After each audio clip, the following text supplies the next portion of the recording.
365, called that because you went voiceless for 365 days. Is that? Yeah. Awesome. Cool. But I did see your first words on Brilliant. the morning show. Yeah. So I loved that. I was like, Yeah. what is it going to be? Yeah. I wasn't sure either. I hadn't practiced. Like, I mean, I practiced in my head, but I'm like, I hope I can say what I think is up here. Yeah, right? Yeah, no, it's good. I'm sure you did a lot of practicing in your head over that time. Yeah. Yeah, I read on your website that you said that you were someone who liked to talk a lot. So for you, Yeah, well, I mean, everyone likes to talk. Like, I guess not everyone, but for me, like, my job is personal trainer before, and I was talking constantly, always love a chat, and in my job, I talk for a full hour, then another full hour, then another full hour. Of course. So yeah, it was a challenge, but yeah. I mean, it was. I just knew it would be a good way to raise awareness because it was intriguing, not just to people who care at all about animals or vegans, but anyone can, quite a the general wide population, variety of people can be interested in vow silence for a year because it's just unusual. Like, no one has really heard of. A lot of people haven't heard of anyone doing that before. Yeah, absolutely. Yeah. And also looking at your website as well, I thought, wow. I mean, obviously, what you've written there is in a nutshell. Yeah. I'm in a nutshell. How did I get in here? I can't help but do that every single time. But yeah, reading that, I thought, geez, you have had some pivotal moments which have then led on to the next thing. Yeah. Clearly. Clearly. Like, it's a clear progression for me. So it was like your experience with being diagnosed with cancer. Yeah. Like, I wrote it down because I was like, well, this is like a roadmap right here. Okay, yeah, fully. So it was like that experience and that, yeah, well, that led to... Well, that led to me... your ideal career.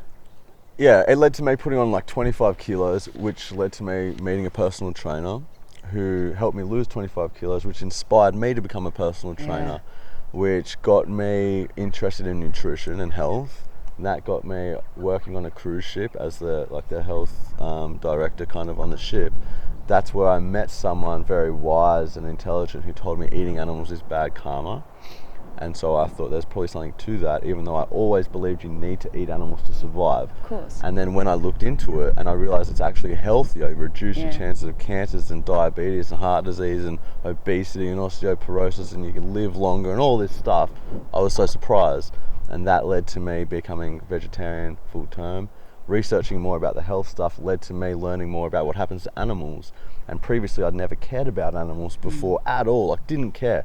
Didn't think they had the capacity to care about themselves. Yeah. So why would I care about their life? Also, humans have to eat animals to survive. I'm not going to feel guilty about having to kill and eat animals or pay someone to do it for me. But then when I learned, not only can you be healthy without consuming animals, but you're likely healthier. Yeah. I was like, well, what are we doing? Why are we doing this to animals for? Like, please tell me there's a better reason than we do this for taste. Yeah. Please tell me. I mean, I don't care about animals much, like this is back then. I don't really care about animals much, but I know injustice when I see it, and I know violence and cruelty when I see it, and if this is completely unnecessary for no better reason than taste or convenience, then I'm completely against this. This is not in line with the person I tried to be. Reasonably respectful, reasonably peaceful, loving person.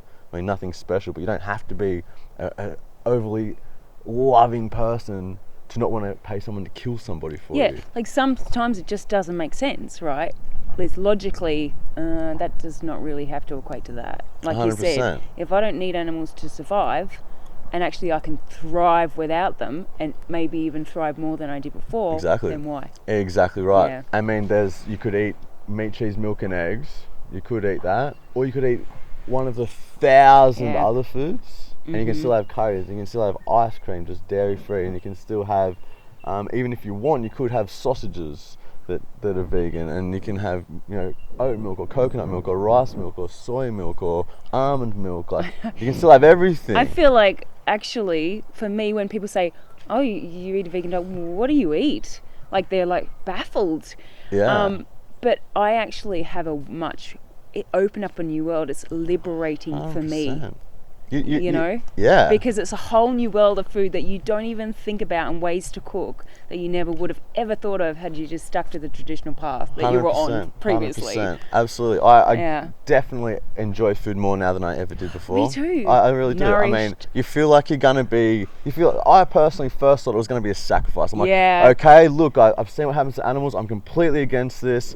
I've learned about the dairy industry. It's even more cruel if you want to try to compare cruelties than the meat industry and the eggs. There's no happy way to exploit someone. There's no humane way to kill someone who wants to live. It's all wrong. I'm out. And this means sacrificing. I'm going to have to sacrifice some foods that I enjoy eating. And then what I realized was it wasn't a sacrifice. I gained so much. I gained peace, and I gained happiness, and I gained a new level of respect for others, for life. But just all that was kind of the deeper stuff. But when it came just to food, I gained so many new foods and so many delicious new recipes. And I was like, I wouldn't even go back to that, even if it had nothing to do with animals. Like, what I eat now, I enjoy more, and it's so good. And there's endless, millions of recipes, like endless variety. I mean, I enjoy food more now, and I mean, there's so much freedom in eating this way. It's crazy. If people knew, everyone would be on board with that, for sure. Everything you could have had before. If your favorite food was lasagna, you can make a vegan lasagna. If your favorite food was a shepherd's pie, you make a shepherd's pie, like a vegan shepherd's pie. Yeah. Everything you had before, some legendary vegan chef has made a vegan version of it. Absolutely. And then you've got all the vegan recipes as well. On top of it. Yeah. Foods that you wouldn't have even considered. Yeah, like there's so much. I know. Goodness. It's amazing. And I mean, you're saving. You're improving your own health. You're improving your longevity, and you're stopping contributing to something that's so conflicting with our core values, like fundamental core values of non-violence towards others. Yeah. And when you ease that conflict, when you do live in alignment with that core, like that core essence of who you are, you return home to this place that was robbed from you as a child, like as a baby, even as soon as you started consuming animal products. It actually it frees up a whole heap of energy. 100%. Do you not think? Because you're not going against your own grain when you found that path. You're like, it's like a bit of an exhale, really. Absolutely. And I mean, like the Buddhists say a good saying, and it's the eating of meat extinguishes the seed of great compassion. I think that's so true for so many people. So many people think they don't really care about animals. That's how I felt before. For reasons, because I thought we had to eat them to survive, because I also thought they didn't care about their lives. But there's a lot of animal lovers or whatever who say, they know, but they're still going to eat it. I mean, if you didn't eat it, if you just had some time off, like some time off, because when you're putting the products into your body, the product of violence and torture and misery and suffering and killing, when you put that into your body because you paid someone for that, it is so conflicting that you can't fully feel it. I mean, you can't fully make a connection to those victims. And when you take a break from that and you realize that you can eat such amazing food and you are going to feel so good if you eat well, and you don't need to kill them to survive. Like, I think when that conflict is eased and you can see it from a new perspective where you've stepped out, you're not creating your body from this violence, you can feel it differently, and you can go, wow, like I could choose to go back to that, but why would I? Why would you want to? Yeah. Why would you want to? There's just no good reason. Like, there's no argument against becoming vegan, against becoming like your true nature and going back there. It's just the right thing to do. I love it. I love what you're saying. So swinging back around to the pivotal moments again. Okay, yeah. Because the next one seemed to be, from my perception reading it, was then you had the conversation with the Indian man and Jenny, who led to the meditation silence retreat, the 10-day retreat in the Blue Mountains. Yeah. So that was the next pivotal moment. He told me, the man who said eating animals is bad karma, he said that he learned everything. I said, where do you know all this stuff from, man? And he's like, meditation. I'm like, Yeah, right. Okay, well, I guess I should meditate. Like, I want to know what you know. And if there's no books that can tell me, like, I got to get it through, like, the source, like going to the source. The experience. Sure, exactly. Like learning from the experience. That's 100% right. And so, I did this 10-day silent meditation, and which I booked in from my friend Jenny, who told me about it years prior. That's not me, by the way. Different Jen. This is a new friend Jen. Yeah, this is new Jen. That's old Jen, going way back Jen. yeah, she's still around. Yeah, she's still around. And she recommended a 10-day silent meditation called Vipassana. And there you go, you meditate 10 hours a day for 10 days. And it was there that I had the idea to take a vow of silence for a year for a cause. And at the time, and I guess, still, like, I'd say this is probably true, that really the only thing I really cared about was my newfound passion for helping animals, because like I said, I wasn't even a big animal lover. Yeah. And at the time I was only vegetarian. I'd been vegetarian for 2 months at that time. I didn't know about dairy and eggs and veganism or anything like that. Can I just say one thing? Yeah. How good is the food at the Passionate Retreat? Yeah. I've done it, and the food is amazing. Yeah. It's all. I had to just say that, get it out of my system. It's almost all vegan. They do have cow's milk and that, which I've talked to them about, and I think a lot of vegans have, and I'm sure they'll get on board soon and make it a fully vegan place to align with their own values. Like, they have 5 precepts. One of them is to abstain from killing. Well, consuming dairy is contributing to killing. There's to abstain from sexual misconduct. Well, it's contributing, but also directly. It's the dairy industry. Contributing, as in it is, you buy dairy, you are demanding the killing and sexual exploitation of these animals. Like, I can't even think of that. It's and among other things, like so it's very against their own core values as well at the place. But being a vegan in a non-vegan world, or being anyone in a non-vegan world, you're bombarded with the brainwashing that comes with living in a culture that consumes such a high amount of meat, cheese, milk and eggs daily. The most powerful organizations on the planet, some of them, like the meat industry, like the dairy industry, everyone's buying their products, and they are putting out, like, you look on TV, you don't see a lot of advertisements for the health benefits of eating a plant-based diet, but you do see an advertisement for Hungry Jack's, followed by Burger King, followed by McDonald's, followed by Wendy's, iced coffees and all this crap. That's what you see. That's what's getting brainwashed into everyone's mind. That's what they're seeing as a treat. We'll go to Macca's, we'll have a treat, like, when it's the furthest thing. It's a punishment, really. Anyway, so I did the 10-day meditation, had the idea to take a vow of silence for a year, knew I needed to do it for a cause. I looked like I'd lost the plot, and all I was really passionate about, because I didn't, this is what I was saying, because I wasn't a huge animal lover, and yet I was vegetarian for animals. I thought, well, what about all the animal lovers? Why aren't they at least vegetarian? Shouldn't they be vegetarian way before I went vegetarian? And I'm telling people, it's better for your health, but I've also learned that, wow, like, have you seen what happens in a slaughterhouse? Like, are you okay with that? You're an animal lover. And people just go, don't tell me, I don't want to know, don't ruin my meal, like, and it just shocked me. I was like, why people react like this, or get really defensive, or say, but humanely slaughtered, free range, this and that. Why do people react in this way? Why aren't people saying, man, you make a great point, thank you, I'd never thought of that, I do love animals, I don't want to hurt them, I'm going to change. What did you do? What can I do? It's not like that. It's not how it goes. Yeah, because it is that mechanism within us that to protect ourselves. It's like when doctors tell patients, if you don't stop doing this, you're going to die. They'll just continue doing what they've been doing for the most part, because their brain, it's overwhelming to hear that they're gonna die if they keep doing that. So they can't comprehend it, so they shut down and just continue on. Yeah. I think it's the same thing, but I think the key is, it's like, if a little bit of light gets in, like it found you didn't, and a little bit of light got in. Yeah. And then it came from there.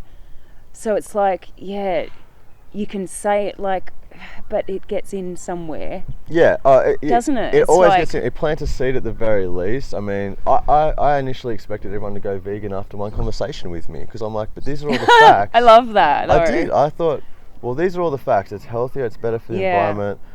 It's better, obviously, for the animals. The food's still delicious. So why wouldn't you? Yeah. Why wouldn't you go vegan right now? And next time you purchase, instead of buying cow's milk, just go like this with your arm and buy almond to you milk. It seemed logical, because that's what 100%. come to learn through your own experience. Complete sense. Absolutely. But what I realize now is that people are so conditioned into believing so many lies, like we need calcium from dairy, we need protein from flesh, when in fact the places in the world that consume the most calcium have the highest rate of bone diseases. The strongest man in the world, a world record holding strongman, is a vegan, doesn't consume any animal protein, but we still believe the lies, and because they're the ones that are being told to us, and the truth is a little bit harder to find, like to find a real, true, clear message. Absolutely. So now I kind of get why people don't just go 100% straight away, because they already believe so many lies, and you've got to knock them out one at a time. But the great news is that there is an answer to every single one of those lies. There is a truth that to every single one of those questions. There's 100 questions people can ask when they find out you're vegan, and great news is there's none that stump you. There is an answer to every single one of them that just sheds light on the lie that person believes.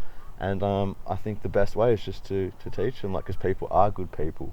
Almost everyone's good. Almost everyone wants to do good and help others. It's our nature. I do believe it is our nature. Me too. So brings us to why we're kind of here as well right now, and why you've participated in the Peanuts Funny Farm male vegan calendar shoot. That's a big mouthful. So why did you choose to get on board with that? I really like. Apart from all of that, what you just said, because obviously that's this what's brought you to this project. Yeah. Is because I like the people here. I've been here before, and I know that they promote a clear vegan message. There's no that veganism is the least we should do. It's the first step. I mean, you might not get there overnight, like I said a minute ago. You can easily. It's a process. But it can be a process. Depending on who you are, right? I'm a black and white, smash it in kind of person. Sure. But not everyone's the same. The point is, it can be easily done like that. Yeah, the next time you go shopping, you go to different aisles. That's pretty much all that changes, really. Yeah, next time you run out of toothpaste, you get a toothpaste. Replace it with something. You get that at the same supermarket. It's very easy. But anyway, I'm saying is that should be the least we do. If we're against animal cruelty in any way, if we hate animal abuse in any way, the least we should do is stop hurting them. And the first step to that is to become vegan, because anything less than being vegan means you are contributing to animal exploitation. You are hurting animals deliberately with your choices. So by being vegan, that should be the first step. First step, stop hurting them. Second step, start helping others to do the same. Start helping other people to become vegan as well. And the people here, it's such a great place, Peanuts Funny Farm, because first of all, it's a vegan place, but also they're helping the animals directly, the ones that need the help, and they're letting people come through and learn about these animals, have a direct connection with animals they would never have seen probably before. They're learning firsthand that these animals do have personalities, that they do matter, that they do have feelings, they do have stories, and they are beings to be respected. And so I just think it's a brilliant place. And when I was asked to do anything for anyone who's furthering the cause of veganism and helping animals have a voice that's actually listened to, I'm all for it. So as long as it's got a clear vegan message and it's not selling out on animals at all, and that's definitely not what this place is about. Yeah, that's a big reason why we're involved too, getting on board to do the behind the scenes stuff, even though that's kind of all new to us. It's not what we do for a living, that kind of stuff. But we thought, how can we contribute? And that was one way we thought, how, But Tracy's so lovely, the founder of Peanuts, that how could you not, Absolutely. And everything she stands for and the manifestation of that, which is this place, it's hot. I love it. It's a perfect example of, the vegan community, which is growing and growing and growing. It's full of all different experiences, all different people, shapes, sizes, skills, personalities. Absolutely. There is no typical anyone. Person in this community, like any community. No, and the great thing about it is we all have the same goal in mind. We all want to help animals become free. We want them to stop being used in any way. Used, exploited, abused, slaughtered. We just want that to end for them. and they can't do it themselves. So that's why vegans are so passionate, and there is and that's urgency. like that's what I thought is Voiceless 365. Was that the not only were you voiceless, but you're being voiceless for the voiceless. I was, but what I realized as well is that they're not voiceless. Like, they're not. No. If you really take it in, which doesn't take long, they say so much. Like, it's crazy. They do. They have their own communication. They talk in lots of different ways. Like, birds have so many different chirps that mean all kinds of different things. They are communicating to their friends, to their family, just as we do. They don't have as a complex voice box as ours, which is one of the main reasons why we have evolved to do what we can do. Just because of our complicated voice box is one of the main reasons why we do things differently to a lot of other animals. But the point is that they still do communicate and respond to each other and all these things. Not that that's even the reason why we should respect them, but that's just one of their many skills. Of many reasons. Yeah, exactly right. I can't even remember where I was going with that. Why were we talking? Oh, voiceless. I don't know, but I loved it anyway. The voiceless, you voiceless. They're not voiceless. Exactly. I didn't realize that. I thought they're 100% voiceless, and I mean they can't really do it for themselves. Like, they need a human's voice to really drive it home and really, make it happen for them. But when they're screaming, when they're crying, they are communicating with us in a language we can understand. That they're suffering. It's screaming, crying, that is a universal. I mean, the sad thing is, like, the fish, they don't have that skill. Or I don't know if you call it skill. They don't have that attribute. They can't scream, and I think that's why so many people fish. And I mean, I saw one of my friends, like, on Facebook the other day, this girl, like a beautiful girl, like just such a sweetheart, and she's photos of her fishing, and I thought, how sad is this? Like, you're smiling, you're a beautiful person, I know you wouldn't want to hurt anyone, and that fish there is suffocating to death, like as if you would if you were being drowned. You're doing that to this fish right now. It's like suffering so badly. And you're just oblivious to it. If that fish could scream, I guarantee she wouldn't have been doing it. Just like so many fishermen, or any fishermen, fisherwomen, whatever. It's totally true. I mean, it's a shame, and it's all a perception shift, and it just takes that little to see things so differently, I think. How can I justify improving my own personal happiness this much? I mean, to go from here, like to go from the top to like just a little bit higher. Yeah. Who cares about that? I don't care about that anymore. I care now about bringing the ones who are at the bottom, the very bottom. How can we bring them up? Like, bring them up, help them. Yeah. That's what's important, because I know if I was in their position, I would want people dedicated to helping. To send the lifeboat. Yeah, exactly right. And I mean, they need it, and they can't do it themselves. And Einstein said, those who have the privilege to know have the duty to act, and I feel that duty, and I think a lot of vegans, most vegans feel that duty to act as well. And that's why, like, people say, oh, vegans, like, stop shoving it down our throats, and it's like, man, like, you are shoving it down your throat, literally. You are shoving the product of violence and torture and killing of an animal, like, an animal that you say you love, you're the one shoving it down your throat. We're just trying to help you realize that what you're doing is just completely against who you really are as a kind, respectful person. And even if you're not feeling the vegan message, too bad, man, because there's victims, and that's who this is about. It's not about your feelings, and it's not about, do I want to be spending all my time promoting veganism? Like, I mean, it's Sunday, it's a beautiful day. I'm sure a lot of us would be happily doing, whatever our passions are. You know what I mean? Like, I'd like to be snowboarding, I'd like to be surfing and doing whatever. But I mean, you put that aside and you just fight because there's like a massive battle going on, and the victims are many, and the people fighting on the vegan side, like on the side of justice for Earth and for the Earthlings, are so few. We all have to be their voice.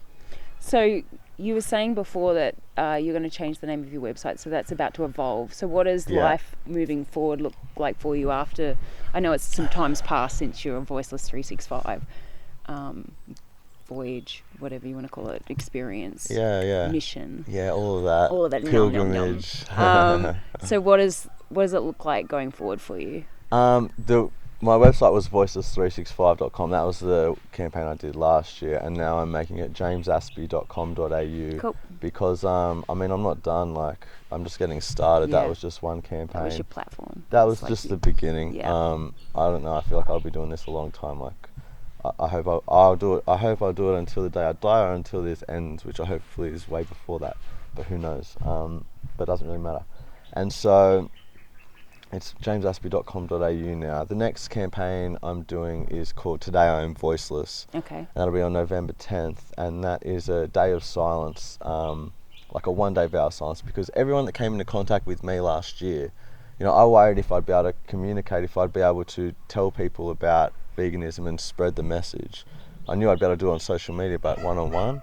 And when people came up to me and they said, why, every single person that knew I was voiceless, after about 2 seconds of trying to communicate with me, they say, why aren't you talking? Why are you voiceless? I'd be able to give them my card, which had my website and some, like, a little quote and stuff, or I'd communicate with them like this and, you know, explain veganism and write stuff down for them and whatever. Sometimes I had literature or DVDs. The point is, everyone wanted to know why I was voiceless. It gives you a direct, like, opportunity to talk about it, which is something we're all waiting for as vegans. We're all like just stinging to talk about veganism because it's so important, more important than most things we're just going to generally chit chat about. And so the vow of silence, Today I'm Voiceless campaign, that'll be a vow of silence. All vegans around the world are welcome to join in. It'll be a full day vow of silence on the 10th of November, and there's a shirt that'll say Today I'm Voiceless, big, like Today I'm Voiceless, like eye-catching, ask me why. And on the back it says like a short explanation of why, like Today I'm Voiceless to raise awareness for peace and justice, for the animals being mutilated, exploited, caged and killed for food and products that are completely unnecessary. Today I'm Voiceless to ask you to respect their lives and to introduce you to becoming vegan. Something like that. I don't know. I love it. Yeah. Hopefully that will become an annual thing, right? That's what. Well, for me, it will definitely be. I'm definitely in my mind, it already year. is. Yeah, cool. I'm on board every November 10th. Nice. So I'm definitely doing it every year. Anyone else who wants to join, they can do that. And I think that's just going to be. Yeah, hopefully it is an annual thing and gets more and more people. I think it's again something that can be interesting. Like in 5 years' time, maybe, or even in 1 year. Who knows? But eventually I'm sure some media will get on, and I think, you know, the more that awareness is raised and veganism is out there and to the masses, the better. Every person that reads that shirt and gets that clear vegan message on the back, that's another seed planted. And so that's that campaign coming up. Awesome. And I do have a couple more, but I don't know, I probably shouldn't talk about them just in case. One at a time.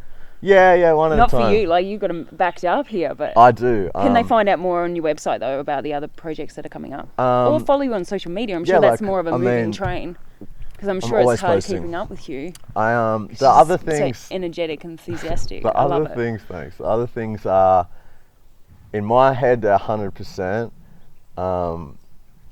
But I just got to make sure that, because they kind of involve other people, I've got to make sure they're cool with it. But again, like basically what they are, like to give you a kind of a general vibe of them, they, like the vow of silence, they can be interesting to anybody. You don't have to care about animal rights or veganism, but I think they're going to be kind of like, whoa, oh my God, I want to see how that goes. Like I want to see what happens there. That's intense. And so it's that same vibe, and again, it's always got the clear vegan message in the mix. So there's a couple of campaigns of that, and as well, like just now, I'm going around just sharing my story, just telling people how I went from an apathetic, like animal abuser, you know, like paying people to kill animals for me. How I went from not caring at all about animals to someone who is passionate vegan animal rights activist, who is, spending almost all my time speaking up for them and doing that. And I go around and give talks, and I don't charge $1 for it, like it's just to spread the message. And that's been really great actually. Awesome. So that's what I'm doing now. So if you want to catch me on social media, then you can go to Instagram or Facebook or YouTube and just type in James Aspey, Aspey, or you can what was the other thing? My website, which it's voiceless365.com right now. Hopefully in like a week or 2 weeks, I don't know what date it is today, but by the August 22nd. Is it so soon? Oh no, 23rd, right? Because yesterday was 22nd. Okay, 23rd of August. Oh, it's my 2015. Oh, it's Megan's birthday tomorrow. Is Megan? That's your vegan princess? Yes. Because I saw that. I was looking through researching. I saw your vegan princess, and I thought, oh, that must be your vegan princess. I got to meet the vegan princess. This is amazing. Well, thank you so much for your time, James. I really, really appreciate it. Thanks, and my pleasure. Thank you so much. And here's to the next pivotal moment. Absolutely, yeah. Looking forward to that. Positive one, you know, like a positive They challenge. They usually are, right? They always, especially if you're someone like this is my observation, but someone that seems to be like really in touch with your instincts and just like, and when you get it, you've got that initiative to then leap from that. It doesn't go wasted in you. No, it seems like, yep, here it is. I think you've got the drive to. Yeah, well, when I had the idea to do the vow of silence, obviously everyone thought it was a terrible idea, except for me. All the good ideas people think are terrible ideas, let's be honest. You've got to go with your gut, you've got to just trust that inner calling, that it's true. I think that goes wasted. I probably wasted that so many times in my past. Yeah, of course. But you've got to listen to that and go, you know what, no one really knows better for me than me. You've got to just go, you've got to take leaps of faith, and you've got to not let fear dictate your life. You've got to just go, you know what, I might fail, it might be a total flop, who cares? I'm going for it. That's what life's all about. That's when you start living. You step out of your comfort zone. That's when you grow.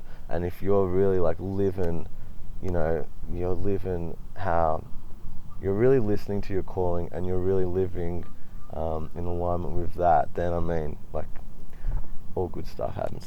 That's where the shit's at. That's when it goes down, yeah. Yeah, that's where it's at, for sure. Totally. And it's funny because everyone that sat in that chair today has there's very similar core messages, the same elements, which is that we're very privileged the way we live. 100%. We're privileged about being aligned and listening to that inner voice, and then, like you said, taking a leap of faith. Yeah, absolutely. They've been. That's the so theme interesting. Today. That's really cool. So we've all got that in common. I love that. That's great. Cool. That's very cool. Yeah. All right. Well, thank you so much for your time, James. So appreciate it. My pleasure. Thanks, Jen. That's it.